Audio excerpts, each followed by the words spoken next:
this was coming from the repeat 2017, looking at futures. What I would rather do is concentrate on the commodities, sugar. Okay. I'm just going to highlight a few things. Company in the sugar industry wants to take delivery of this amount of sugar in 3 months' time. It's this now. Spot price for sugar is this. The 3-month futures price is this. And we're told the contract size is 112,000 pounds in weight. Okay. And that's all happening on the 4th of March. We fast forward, and we don't know that this is going to happen today, but we fast forward and we find out that in 3 months' time, the spot price for sugar ends up being higher. Look at it was 14 cents, now it's 16.5 cents. And the futures price is higher as well. Remember, futures and spots move in the same direction. So the futures price was almost 15 cents, and now it's almost 17 cents. So calculate net outcome and hedge efficiency. So this is very much like what we had done already with the exchange rates. So all of this should look familiar to you. You have your spot market and you have your futures market. And we created those as well, cash market and the futures market. On the 4th of March, what we want to do is we want to buy sugar. We decide that we want to buy sugar, but we don't want it for another 3 months. So there's no point taking delivery of sugar and just having to store it in our warehouse. It could, get damaged and might not be usable when we go to use it in 3 months' time. So what we're doing is it's like as if we're going to put in an order. However, we can't. We don't know who to contact. It's not a forward contract, so we're not going to contact the seller, or we're not going to contact a broker. So we go to the futures exchange, and what we want to do is also on the 4th of March, we want to buy not sugar, but we want to buy a future interest in sugar based on today's prices. So in the futures market on the 4th of March, we have futures price of sugar. We have a futures price of sugar to be this. So that's why I have here. So we want to buy it at that. It's not a forward contract. We're not locking this in. It's only our starting point, and that could go up or go down. We're going to gain or we're going to lose.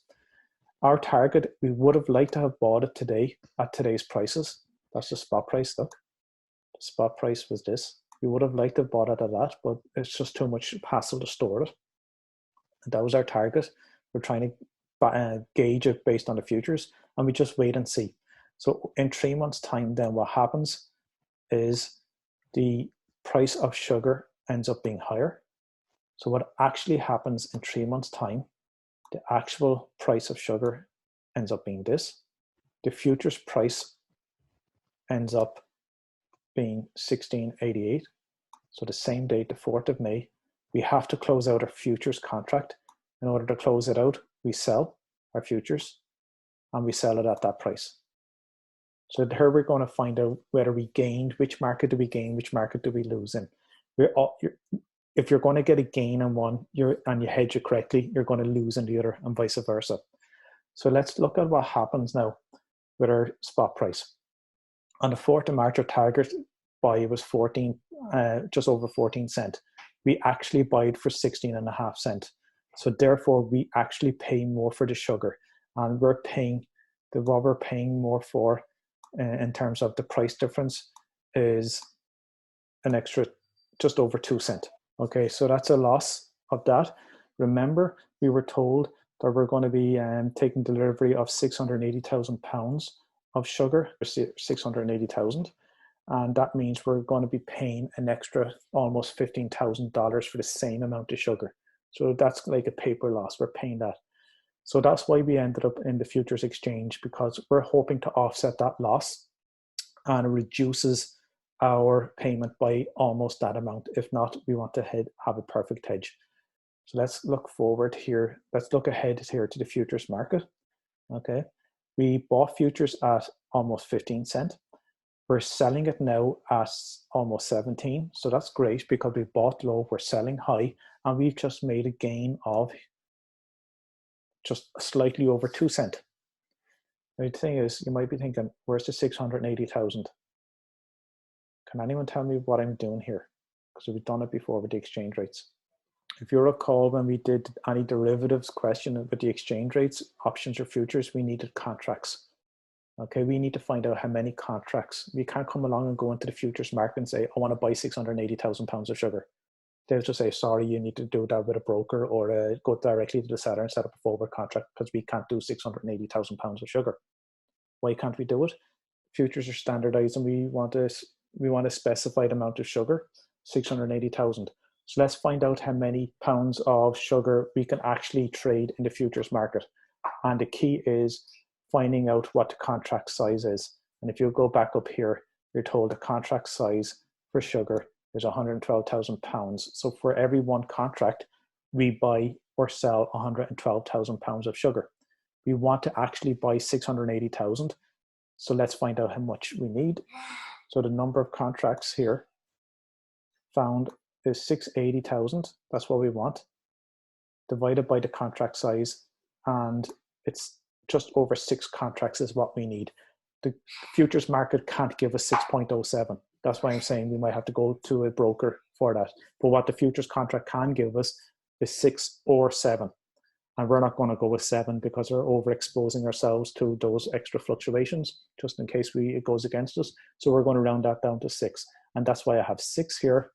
And that's why I have 112,000, because every contract is worth 112,000 pounds in weight of sugar. We have 6 of those. And there's our gain, resulting in a gain of 13,709. Okay, so you can see how we've almost offset our loss. We didn't perfectly offset it because I rounded down from 6.07 contracts to 6 contracts. So the question was, get your net payment for sugar. And the net payment we have is, there's multiple ways of doing this, by the way, okay? But what we actually do you remember we did this for the exchange rate? I got the actual and I got plus or minus the gain or the loss, whichever it was. Okay, so here I'm getting the actual. I actually buy 680,000 pounds of sugar at this price. This is what happens in the spot market. Futures market is closed now. And because I'm buying sugar, 680,000 pounds at the 16.5 cent today, the 4th of May, I can reduce that by the amount that I gained on the futures market. So I'm reducing it there, not adding it on. I'm reducing it, even though it's a gain. It's because I'm buying sugar. I've made a gain. It reduces how much I'm spending on sugar. And overall, I'm paying 98,627 as opposed to whatever the additional value was, the extra 15,000 here. Okay, so the hedge efficiency is your gain over your loss, is a hedge efficiency of by 100% of 91.64. So that's quite good in terms of trying to get a perfect hedge.